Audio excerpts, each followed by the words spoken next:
Coming up on Mountain News at 6, tomorrow is the big day for folks looking to throw down a sports bet. We'll take a look at how the process works. Plus, some Eastern Kentucky superintendents are asking for a change in the state funding system. Plus, we are tracking rain chances for midweek, also into the weekend. Your forecast coming up as Mountain News at 6 starts now.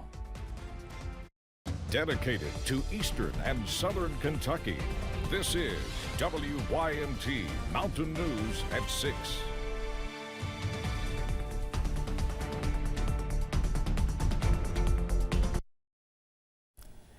Well, we are just one day away from the launch of retail sports betting in the Commonwealth. No matter what licensed location you'll be lining up at, be prepared for lots of sports fans. Julia Sandor spoke to experts about what to expect on the big day.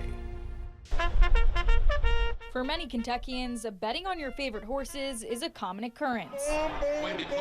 But on Thursday, you'll be able to add an array of sports to that sports book. You'll be able to wager on football, on baseball, on basketball, and you'll be able to do so in a variety of different ways. There should be teasers, parlays, props, a pretty wide assortment depending on which book you visit. No matter which of the licensed brick and mortar locations you head to, there will be help for those who aren't well versed in the process. We'll have plenty of people on the property to help walk you through anything, answer any questions that you may have. So I would encourage anyone, if you're a little concerned about that, do not be. We'll be here for you. We'll walk you through anything that you need. At Lexington's Red Mile, Gabe Pruitt says you can go to one of their 14 self-serve kiosks or 5-man tellers to place your wager. You know, it's a little different, obviously, to wager on horses in the pari-mutuel world than it is sports wagering.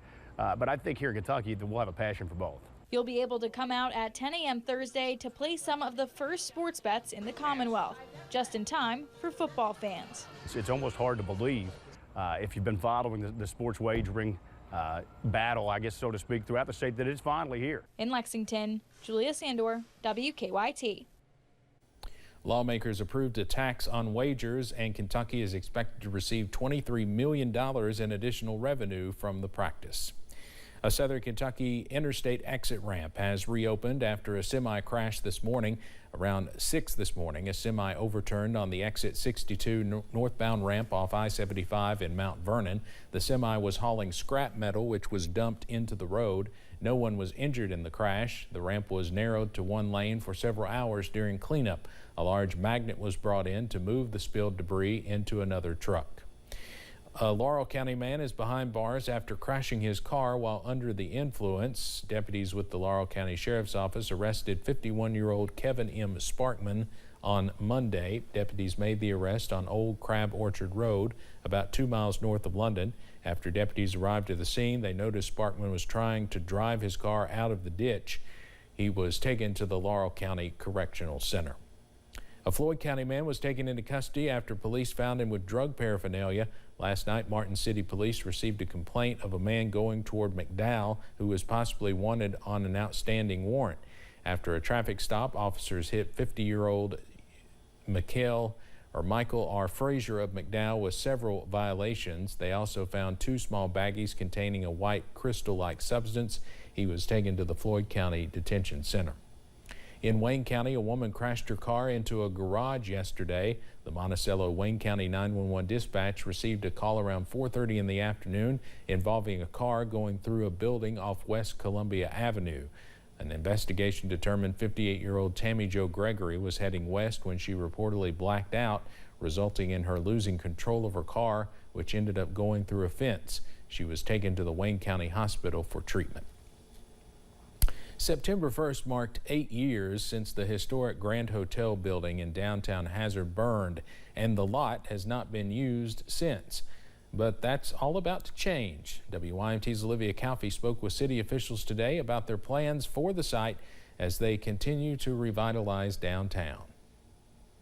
September 1st marked 8 years since downtown Hazard saw one of its worst fires in city history.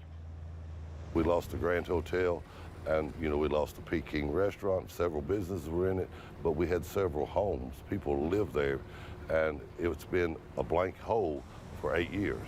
In 2021, Mayor Happy Mobilini says the city gained ownership of the historic Grand Hotel property. Now they are working to turn that vacant lot into something special. What you see now is the prep work. It's a huge area, and it's going to be an outdoor space. A new outdoor space along Main Street that downtown coordinator Bailey Richards says is going to create new opportunities for the community. We're still kind of figuring out the layout, but there's definitely some things that we know we want. We want to have a space for stage. We want to have a space for just public area, so wide open space where people can play games. Also hoping new businesses get the chance to thrive with 3 to 5 food truck stalls plus market stalls available to rent. Richard says they are creating a space for a little bit of everything. We want to have some permanent like cornhole boards and things like that in town, and we want to have some permanent seating in here. In addition to that, we know we want to have the food truck spaces and the market stall spaces. And not only is this new project going to be something exciting and new for the community, they also tell me they're hoping to implement pieces of history from where the Grand Hotel once stood. When the Grand Hotel unfortunately had to be taken down, it had a lot of limestone pieces on it that were large, and so we hope to use those in the design.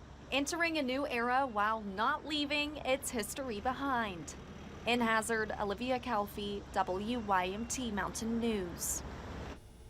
Richards and Mobilini say they do not have a specific date as to when everything will be completed, but they say it will take some time. However, they do hope to have the area usable in some capacity by Oktoberfest, which will take place on Saturday, October 7th. We have a traffic alert to pass along to folks in Powell County tonight. Drivers who use Kentucky 613 will need to find another route on September 13th. The road will be closed at mile marker 6.8 for cribbing of a site where steel was drilled in July to repair a break in pavement. Work will begin early in the morning and should be finished by late afternoon or early evening. Drivers can use Forest Route Service 23, Kentucky 77, or Kentucky 11, Kentucky 15 as alternative routes.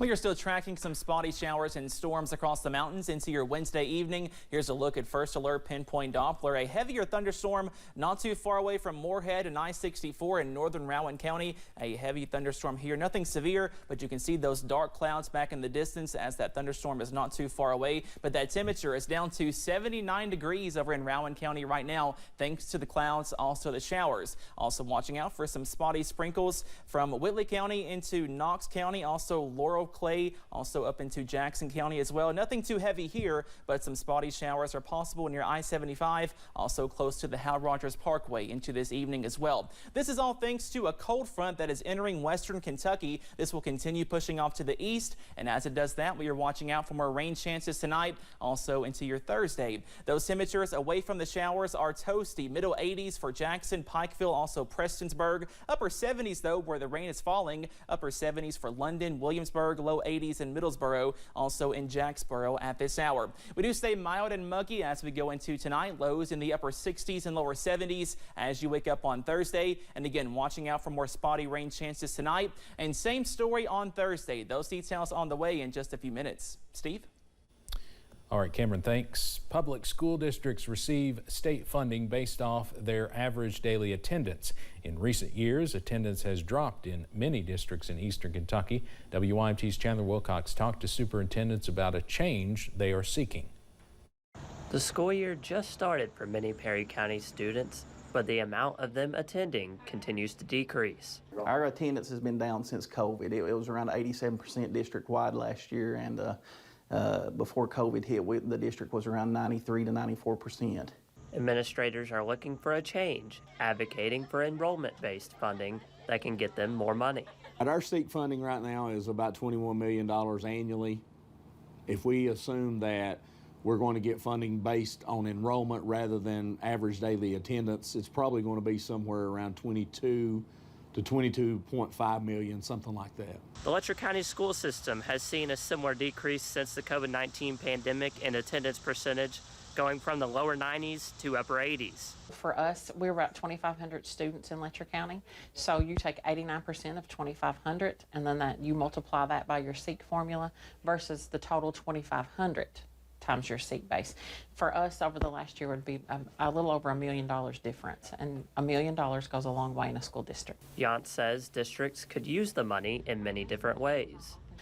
Salaries are a big part of a district's expenditures, and we really want to make the best experience for our students. So having more teachers, having smaller class sizes is important, and that helps you do that. The change would come through legislation in Frankfort, and now the issue has become enhanced after recent natural disasters. In Letcher County, Chandler Wilcox, WYMT Mountain News.